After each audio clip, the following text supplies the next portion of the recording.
nhasi ndiri kuno kuRandfontein.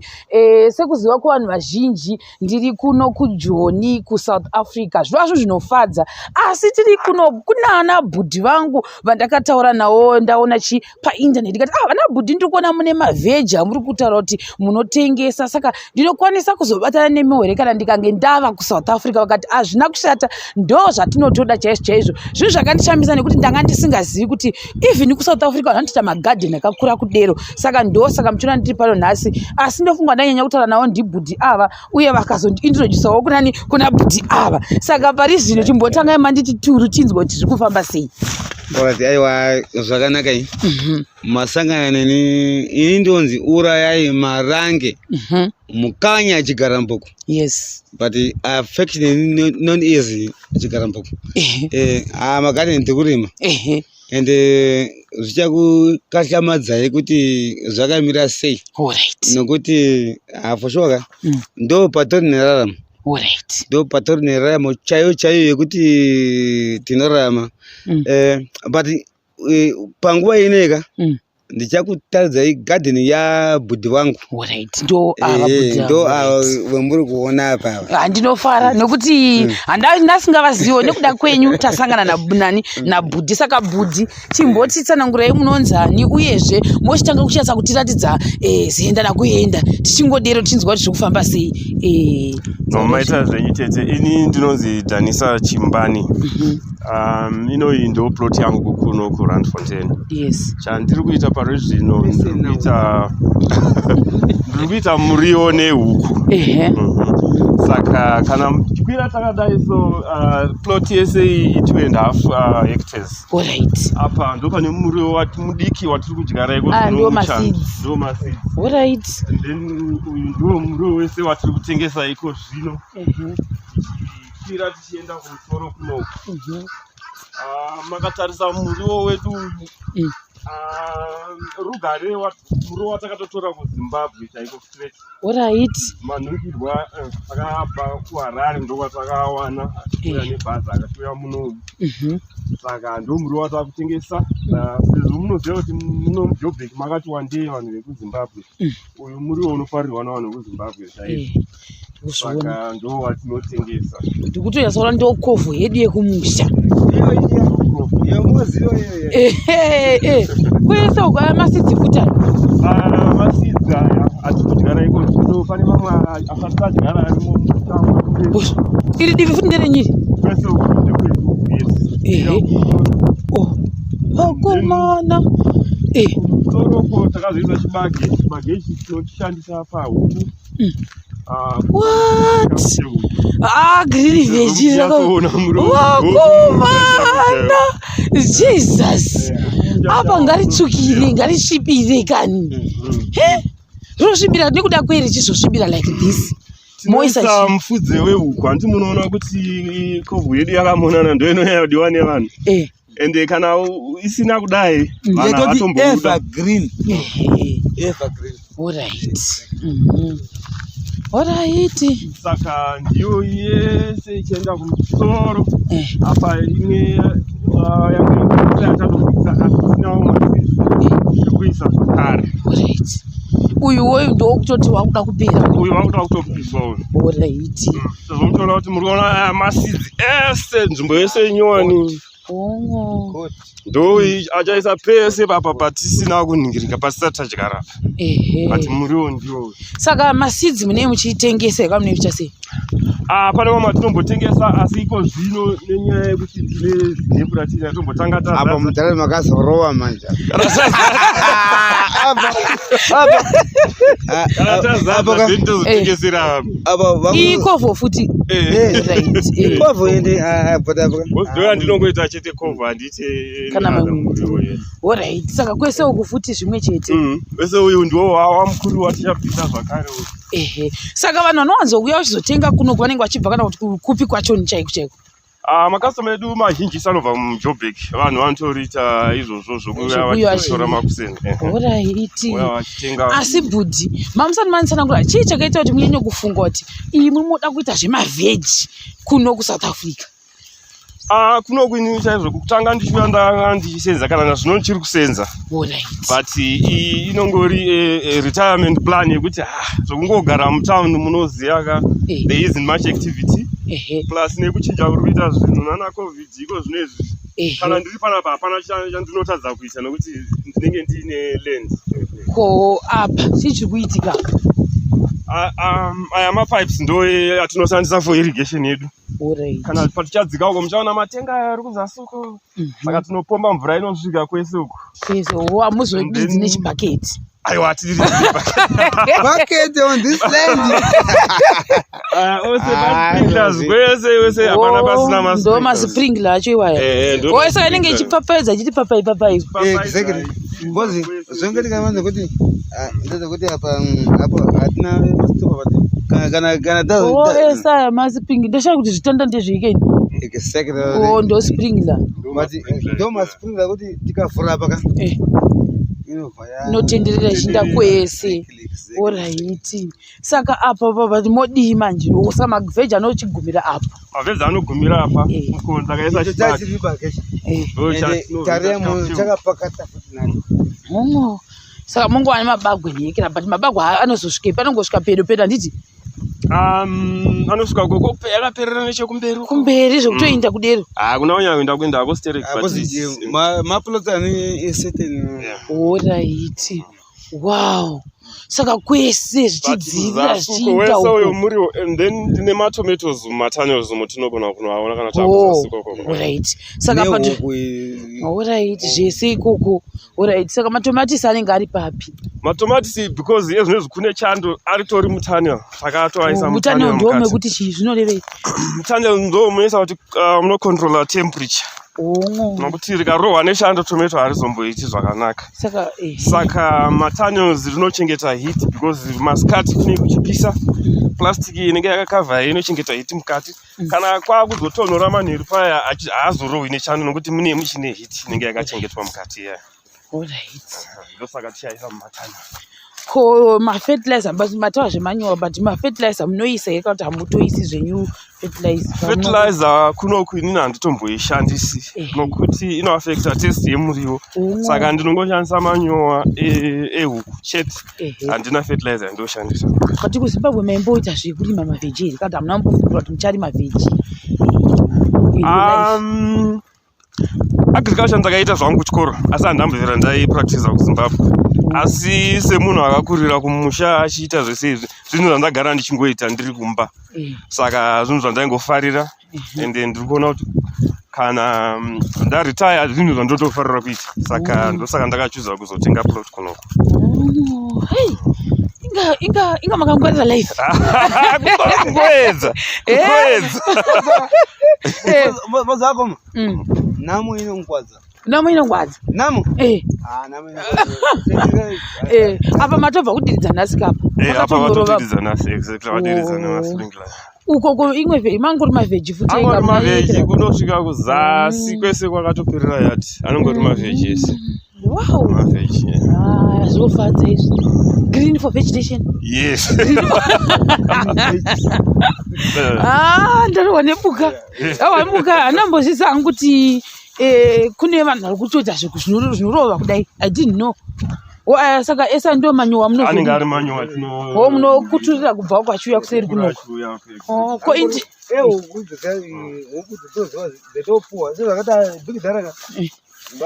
Big Dara ndiye ndo ava. Vane huku, vane hanga. Saka muno ndo oyekera yacho niwe. Tangoisa mumuriwo. Zvatoenda mberi. Zvatoita. Kana takura kuhuku. Ndo mune hanga. Ndoti hanga dzamuri kuona. Saka papa hanga munenge anapa. Hanga dzinoita 60 dzandinazo. 60. But there's a breeding shed handizitengese vana vacho ndo vandozotengesa kana dzatanga. Ko apa ndiri kuona kuti pamusoro pamakaisa izvi zvimawaya kuti dzisabhuruka dzibuda. Kuti dzisabhuruke nokuti kuno kwatiri kuri nechekudondo. Saka kune hanga dzinobva mudondo dziya dzinouya. Saka dzikauya kuzotamba neidzi dzinogona kuzodzokera dzese. Ndosaka ndivharira kuti dzangu dzisabude. Umo dzozoenda muchirugu. Dzozoenda muma dzinorara umo. Inga muri amazing. What are you? In department rechi. Madhadha nehuku but Wow. kauya pane matoki Agari kuni. magari kuni Oh. ndo atinawo Ah, pana bari shinu. tikaurelewo ukamaka Eh. wanza kuti aiwa tashanya pano nasi Iwaya. Asi makabva naro sei kuZimbabwe?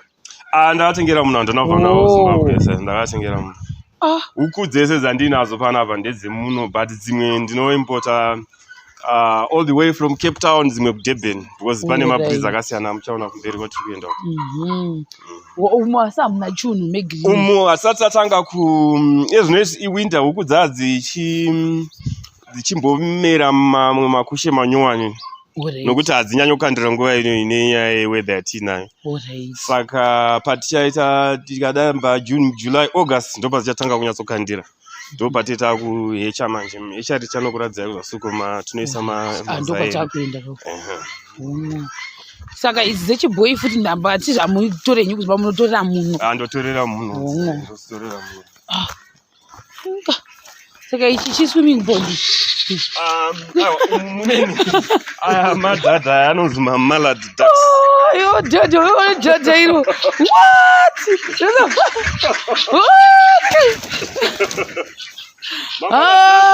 madhadha aya anovhimwa anopfurwa aya kana mambona vanoita zvekudhura ndiwo aya mamaladi anonzi ane musoro wegreen ayo anenge ane blue ayo ndo varume vacho vakadzi ndo vaisa vari brown saka mafesi akanaka mupfura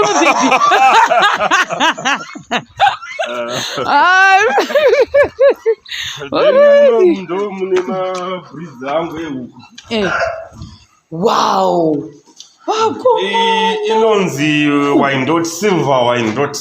What? Silver Wyandotte? Silver Wyandotte. Idzi ndakadziwana from Cape Town ndokwandakadzitora. Right. Ini silver Wyandotte asina mboifila ini.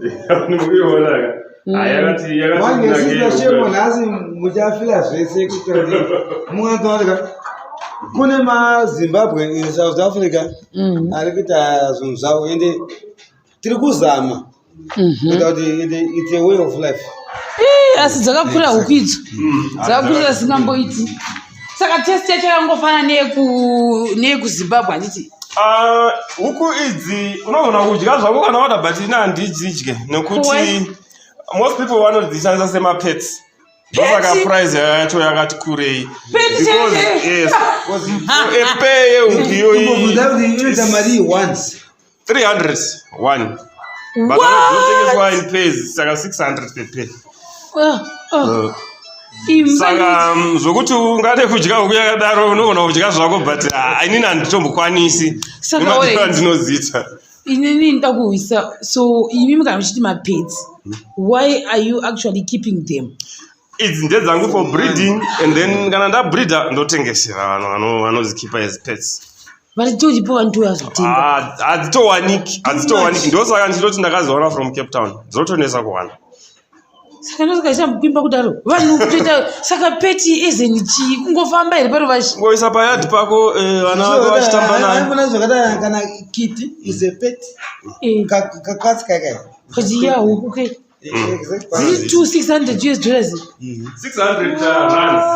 600 rands oh right isection yemakoi kids munoziziva kadzechizizi kwedu kwatinoti hanga right yamachongo right ndinopapa ndine black australop ukutema nyezo ukutema ikuchivanhu chaiyo ndizo zizi ende kazhinji dzoto zvakada muno vanobhiliva African thing yekuti unogona kuti kana vaiona chivanhu chavo vanhu vavo kutotenga nemari yakanaka idzodzi memuchizitengesa mari idzodzi saka dzechiblack idzodzi idzo dzinotangira at 150 per bed But this is my own breeding stock. Those things vana vacho not idzo this. Alright. Ndo Bushveld. Bushveld. Asinodliwayo zve. Inodyiwa. Idzi ndo dzekudyiwa idzi. Kana nhasi mungaite wana dzokuti Ndingasabhuruka here. Iyo yaka originate from Gweru. Murungu wacho anotonzi Bushveld. Munhu wake zvinezvo. But anga aine famu kuGweru ndiye akatanga breed iyoyi. Pane 2 dzaakamixa. Imwe inonzi Venda chicken neimwe yaanga ainayo akadzimixa kuti dziburise iyi. Saka inonzi Bushveld. Alright. Asi dzeblack dzodliwa here idzo. Dzodyiwa awastere. Alright. Chamusingangodli ndo idzo dzomukwimba idzo dzemapetsi. Idzo 300 rands kuma-dollars manganiko 7. So about 20 something dollars. Tongoti 20, yes. Tongoti about 20. 20 US. 7 times 3. That's about $25. Because the rating is $7. Okay. Saka it's in the zipits. It's in your hanga.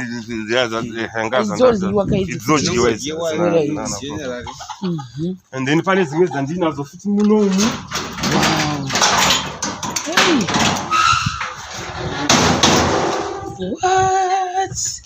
Mona, you don't see Seabright.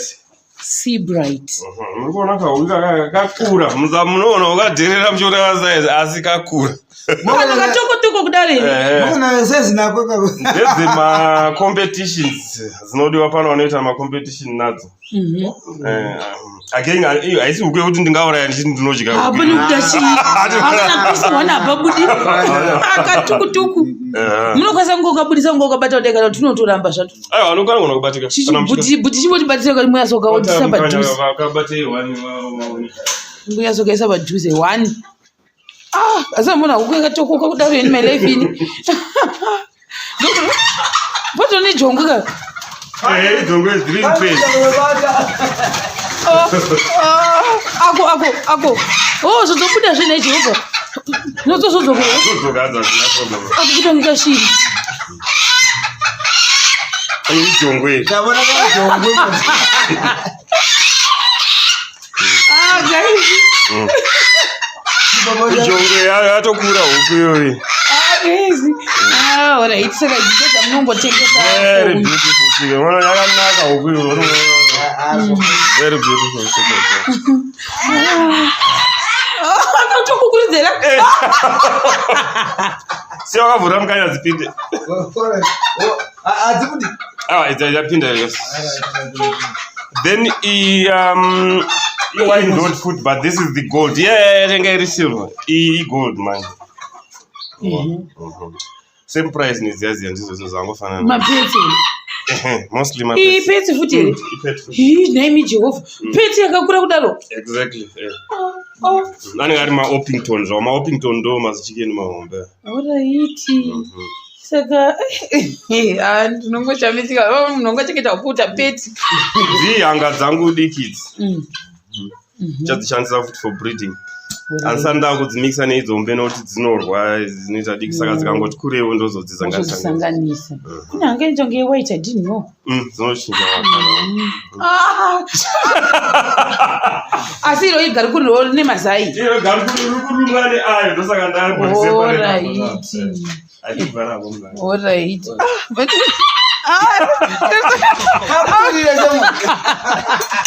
Akantozvida kuti anhara kutokukuridza wena. Ndinakiza. Amazimasi bulldogs ari umwe so. bulldogs angu iromo. Alright. And then ndo yapano apa. Hayi. Ndine Buff Oppington. Buff, A type of a chicken. Alright. Wow. Wow. Ukurashero. Buff Oppington. Buff Oppington. Oppington. Ze amazuku shayo mawa. Idzoliwa futi here.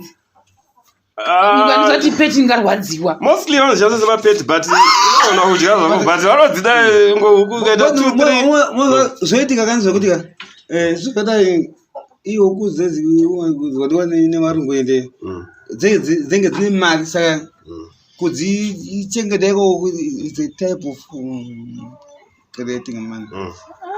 iro ndojongwe racho iro ndojongwe apa zvatogona kana kufamba kusaryiwa kana kuryiwa but unomeka mari uromeka mari zvakaoma zvinhu zviriko saka unotoona kutoti kubridha kutori nani pane kudya because handisandamboona huku yakakura kudaro ini ikongokura isingadliwi what I hate. Then apa ndikuvakira kuzoisa maincubator angu andichakuratidzai uko. Alright. Then last breed yandinayo panapa inonzi Sussex. Alright.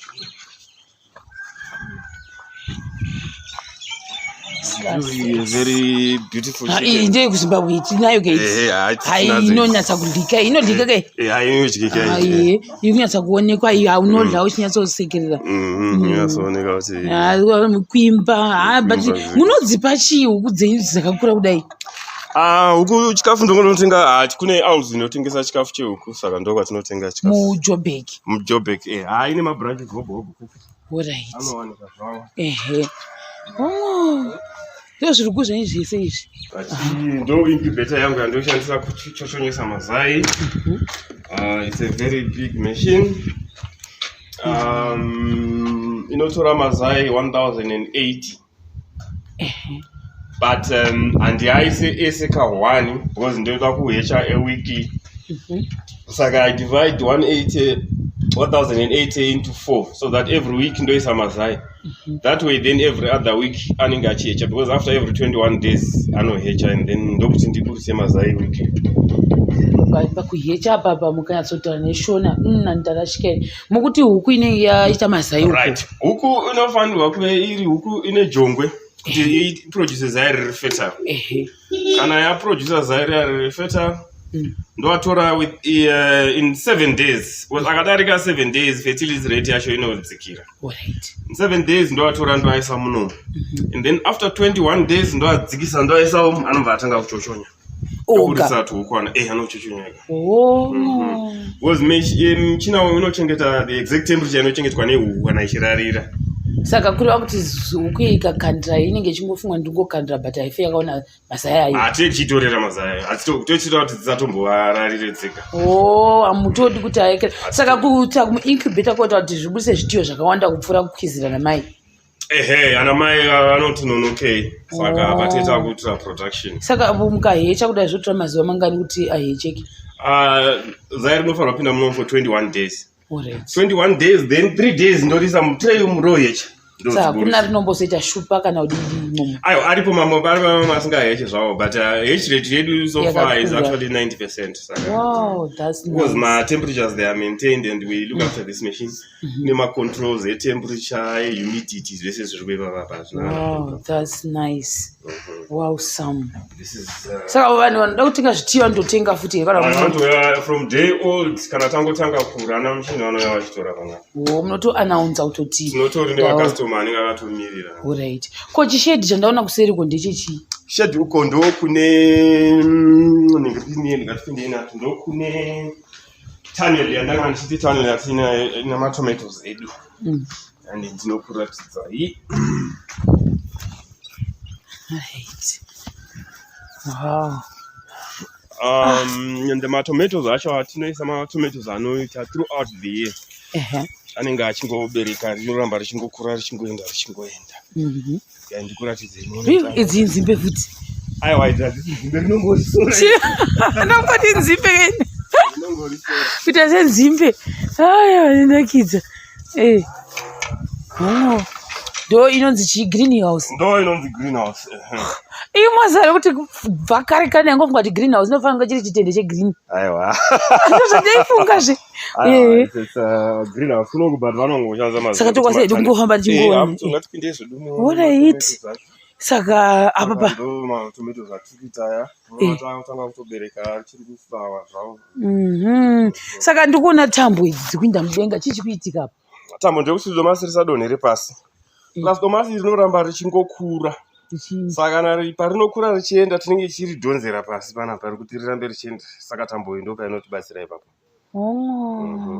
ende rinoramba richingobereka richienda rakadaro. Saka amamutaura kuti ari uyu munozomaisa uko kana nenyaya yechando ndiwo aya atati mutunnel munomu vanowanzoiti tunnel havati greenhouse kwedu tinowanzoshandisa with greenhouse munomu vanoti matunnels saka ndimo saka andimoona kuti even mhepo iri kutonhora panze kana tapinda munomu saka tovhara apo manheru temperature inenge iri controlled auro nechando matomatoes saka anotongobuda madomasi nezvaakamboita saka kureva kuti imimi hazviaffect kuti nguva yechando vanhu vanoti madomasi anorohwa nechando imune muchingoita madomasi right meaning kuti pava muchiexplaina kuti mutunnel pepe hazvina nidhi kuti mucharibvisa kana zvatova dzindeke makutongokohwa mototengesera munhu ende muri kuona kuti anobereka sei matomato anenge akanyatsobereka kwazvo kwazvo i1 rekei i1 dzindeke Jesus what yeah saka matunnels waya now mairi ora iri muno mndome matomatisi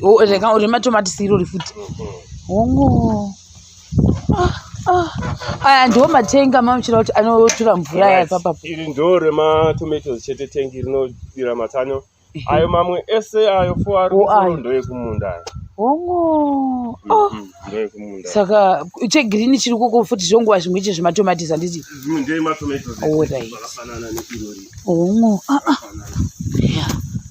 saka ndozvatinogorwisana nazvo zvinonakidza kuti hapo tiri kuzviona ko icho chegirini chiri papapo ndochechi ndo madomasi futi aya mamwe matomatoes edu patakaita maseedlings edu takakawandirwa nemaseedlings saka ayo ndakazongoisa panze nokuti manga akwana matunnels 2 SRS mandatoreka ndikuwavharirapo wow saka budhi inini lesei vanhu vada kubatai kuti vange vachitenga iwayo huku dzinonzi mapetsi dzanditangasamboona mukati meupenyu hwangu nezvitiyo nemiriwo I think muriwo ndofunga vanhu vanenge vachiita kubatai vanokubatai pachii manhamba enyu nhamba dzangu inini 0760388405 asi tine grupu ndiye chairman wegrupu redu ndo pamwe patinobatika futi as well anonzi pachii pagrupu iri exactly grupu redu rinonzi Rand Fanden Kovo Farmers Association wow exactly chairman ndini ndonzi Mukanya Chikarambuko but mukanitsvaka paFacebook zita rangu ndonzi Urayai Marange Mukanya Chikarambuko then ndine grupu rangu futi retoshanda naro ndotsvaka makastoma angu because inika I didn't have a car or whatever but hapana zvakazoitika muupenyu but mukatsvaka tine page inonzi Mukanya Chikarambuko Green Veggies alright avatozvitenda saka pari zvino pafamu yabhudhi venyu ndo patinoti takwanisa kugumira ndizvo here bhudhi awa ndizvozvo munogona kuenda munoona kwanava vatinoenda kuitira kuti wotidi maapple ekati maruva ari kuzasi kuchi aiwa ayo malemoni saka mune zvose pari kuzviona so ndichakubata zvakare pachikamu chinotevera. Thank you.